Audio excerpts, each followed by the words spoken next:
تو اہل جنت کہیں گے اللہ تو نے ہمارے چہروں کو سفید کر دیا جب لوگوں کے چہرے سیاہ تھے، تو نے ہمیں جہنم کی آگ سے بچا لیا، تو نے ہمیں جنت میں ڈال دیا، تو نے دنیا کی ہر نعمت ہمیں عطا کر دی، اب کس چیز کی کمی رہ گئی؟ نبی صلی اللہ علیہ وسلم نے فرمایا کہ اللہ تعالیٰ پھر نور کے جو پردے ہیں ان کو حکم دیں گے، وہ ہٹ جائیں گے اور اہل جنت اپنے رب کو دیکھیں گے۔ اس پوری جنت میں کوئی ایسی نعمت نہیں ہوگی جو اس نعمت سے بڑی نعمت ہوگی کہ جب ایک بندہ اپنے رب کو دیکھے گا، رب کو دیکھے گا، رب کو دیکھے گا، رب کو دیکھے گا۔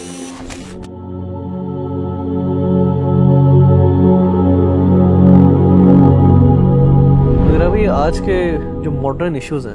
ان میں ون آف دا ٹاپ جو ایشو فیس کرتے ہیں ہم لوگ وہ بد نظری کا ہے کہ کہیں بھی آپ چلے جائیں، کہیں بھی آپ دیکھ لیں، بڑا مشکل ہوتا ہے اپنی نظر کو بچانا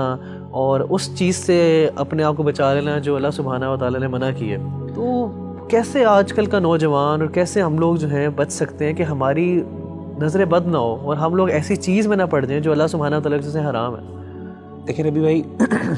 سب سے امپورٹنٹ فیکٹر جو انسان کی نظروں کی حفاظت کر سکتا ہے وہ فیکٹر یہ ہے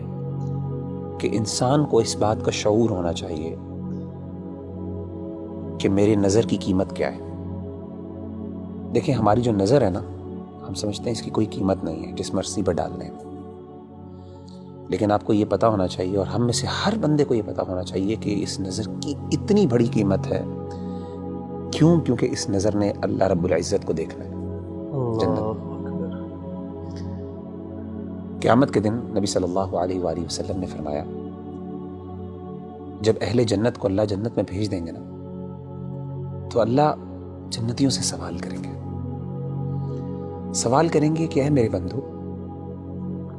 هل تريدون شيئا ازيدكم،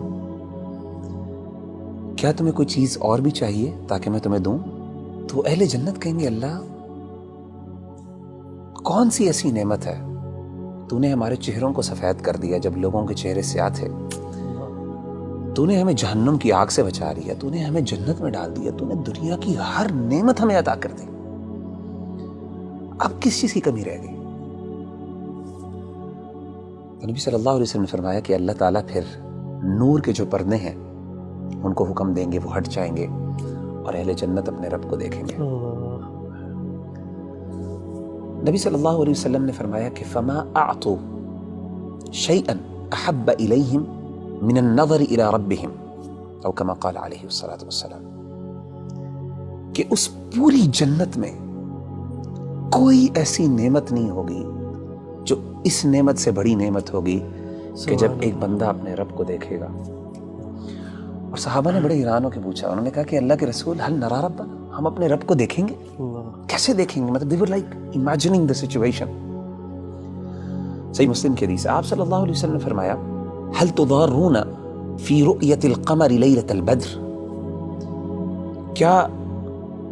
اندھیری رات میں جب 14ویں کا چاند نکلتا ہے، اندھیرے میں بالکل گھپ اندھیرا ہوتا ہے، اس میں 14ویں کا جب چاند نظر آتا ہے، فل مون جسے ہم کہتے ہیں، کیا آپ کو کبھی مشکل ہوئی ہے اس چاند کو دیکھتے ہوئے؟ اسی طریقے سے آپ نے پوچھا کیا سورج جب بادل نہیں ہوتے تو اس ٹائم سورج دیکھتے ہوئے کوئی مشکل لگتی ہے؟ انہوں نے کہا کہ نہیں، انکم ترون ربکم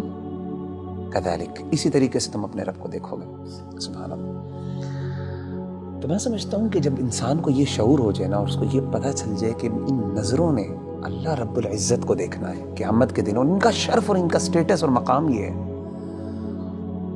تو کوئی بندہ یہ پسند نہیں کرے گا کہ جن نظروں نے اتنی پاکیزہ ذات کو دیکھنا ہے